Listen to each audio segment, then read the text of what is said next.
కార్గిల్ విజయ్ దివాస్ మనకి 1999లో 1999లో జూలై 26న మనకి కార్గిల్ వార్ అనేది ముగియడం జరిగింది. సో ఏదైతే పాకిస్తాన్ ఆర్మీ ఇండియాలోకి ఎంటర్ అయ్యి కార్గిల్ సెక్టార్ని ఆక్యుపై చేసుకోవాలని చూసింది. అదేవిధంగా సియాచిన్ గ్లేషియర్ ఏదైతే ఉందో దానికి వెళ్ళే రూట్నంతా ఆక్యుపై చేయాలనుకుంది. ఓకే, మనకు తెలుసు Siachen glacier is the world highest battle field. So ఆ ఏరియానంతా ఆక్యుపై చేయాలనుకుంది. కానీ ఇండియన్ మిలిటరీ, అదేవిధంగా ఇండియన్ ఎయిర్ ఫోర్స్, అదేవిధంగా ఇండియన్ నేవీ ముగ్గురు కూడా సంయుక్తంగా పోరాడి మనకి కార్గిల్ వార్లో విజయం సాధించడం జరిగింది. సో జూలై 26, 1999 జూలై 26న మనకి ఏదైతే ఆపరేషన్ విజయ్ ద్వారా ఇండియన్ ఆర్మీ వాళ్ళు ఆపరేషన్ విజయ్ ద్వారా మొత్తం పాకిస్తాన్కి సంబంధించినటువంటి ట్రూప్స్ ఏవైతే ఉంటాయో ఆర్మీని మొత్తం చెల్లాచెదురు చేయడం జరిగింది. సో అప్పుడు కార్గిల్ విజయ్ దివాస్ని సెలబ్రేట్ చేసుకోవడం జరుగుతుంది అప్పటి నుంచి.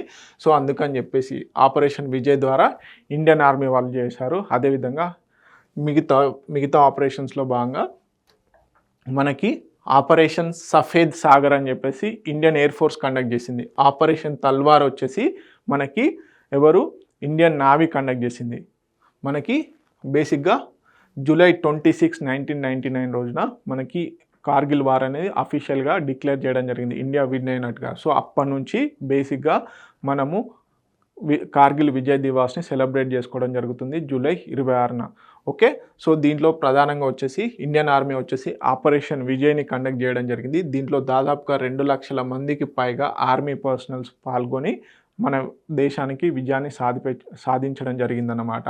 సో బేసిక్గా టైగర్ హిల్, టోలింగ్, అదేవిధంగా ఇవన్నిటిని ఆక్యుపై చేసుకున్నారు మన వాళ్ళు. తిరిగి పాకిస్తాన్ ఆర్మీ ఏదైతే ఈ ఆక్యుపై చేసుకున్నటువంటి ప్లేసెస్ని మళ్ళీ తిరిగి ఇండియన్ ఆర్మీ ఆక్యుపై చేసుకోవడం జరిగిందనమాట. సో వీటిని ఆక్యుపై చేసుకోవడంతో జూలై 26, 1999 రోజున మనము విక్టరీగా సెలబ్రేట్ చేయడం జరుగుతుంది.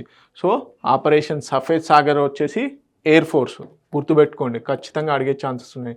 ఆపరేషన్ తల్వార్ వచ్చేసి నేవీ. ఓకే, మనకి ఇప్పుడు ఆపరేషన్ సింధూర్ ఏ విధంగా అయితే త్రివిధ దళాలు చేశాయో అప్పుడు త్రివిధ దళాలు సపరేట్గా వాళ్ళ యొక్క ఆపరేషన్స్ని కండక్ట్ చేయడం జరిగింది. వాటికి ఇచ్చినటువంటి పేర్లే ఇవి.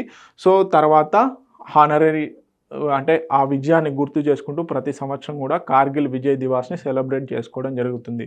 ఓకే, తెలుగు మీడియం అభ్యర్థులు ఎవరైతే ఉన్నారో ప్లీజ్ నోట్ ఇట్ డౌన్.